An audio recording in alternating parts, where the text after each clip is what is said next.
Hoppin is anything with like a baked rice and peas. Calaspara rice is the Spanish rice used in making paella. You can also use for this dish basically any type of rice at all. But for today, we're gonna make this kind of stay a little bit more on the Spanish style and go with the calaspara. Now this is a very simple recipe that I did at home for my family. This feeds about 4.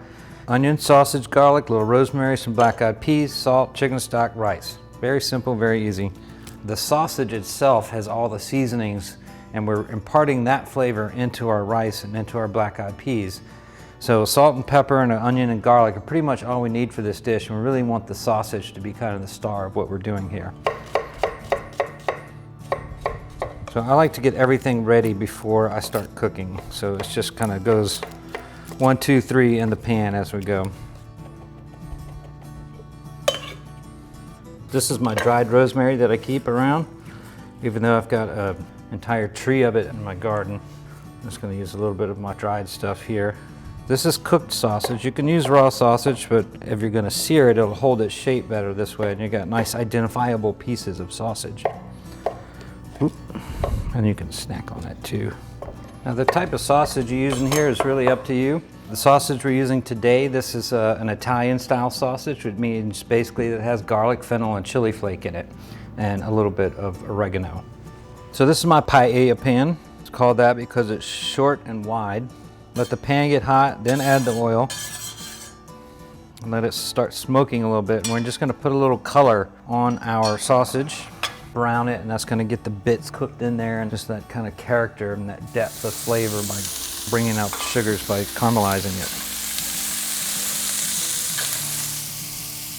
Just gonna warn you right now, this is going to stick. So don't be alarmed, paella is supposed to stick to a pan. So you notice now we got a little bit of color on the sausage. And what's interesting about this, a lot of bits are kind of stuck into this pan. This is where what we call deglazing comes in.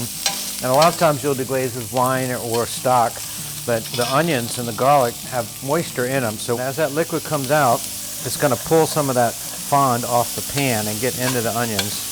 This is a great way to really develop layers of flavor in the food, kind of give them a little more depth.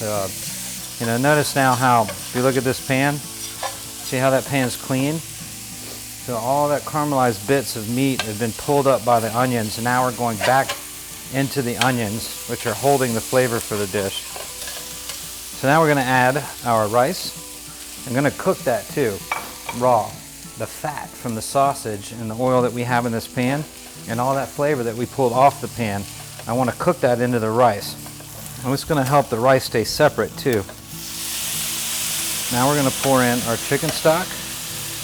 Gently move it around so that the rice is all even in here. Now these black-eyed peas are cooked. You don't want to put raw black-eyed peas in here because they won't cook in time with the rest of the ingredients. Just soak them overnight so that they cook more evenly the next day. Now you want this to be a little saltier than you think because that rice is going to absorb the seasoning in here. All right, so we have a nice little simmer here. So now I want to turn it down to absolutely the lowest setting it can go.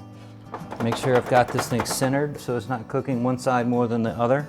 The heat is more in the back than in the front. For a slow cook like this, move it back from center.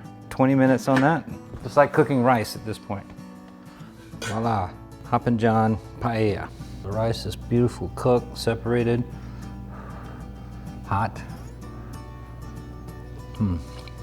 That is outstanding. And just go straight out to the table, put a big spoon in it, and there's your dinner in one pot. And if you're the one that has to wash dishes on Sunday night, trust me, you're gonna love this dish.